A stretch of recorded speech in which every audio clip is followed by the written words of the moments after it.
Just weeks from seeding time, China is now hitting some Canadian canola oil and meal exports with a 100% tariff. The move is retaliatory after the federal government imposed a 100% tariff of its own on Chinese-made electric vehicles and a 25% levy on Chinese aluminum and steel products imposed last October.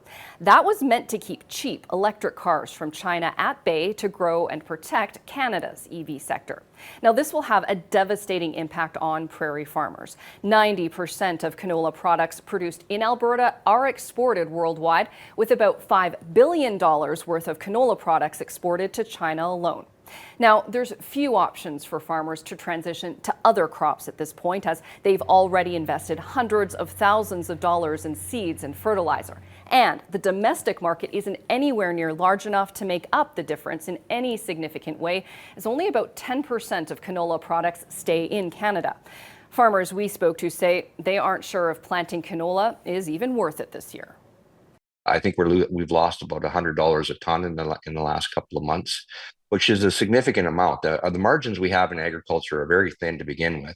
And so anytime you start losing $2 a bushel or $100 a ton, that's taking you from being a profitable crop into being one that you're losing money on. So I would think that there's a possibility you might see prices in canola oil actually reduced to consumers, but it'll be at the detriment of the farmers for sure.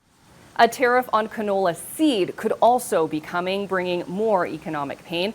Producers are asking the federal government for several things, including making a deal with China to reduce or eliminate the tariff.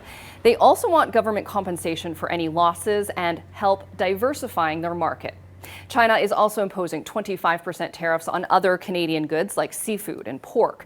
Meanwhile, U.S. President Donald Trump is also threatening sweeping 25% tariffs on almost all Canadian exports, including canola and pork. Those tariffs could come into play as early as next month. Alicia Asquith, CBC News, Edmonton.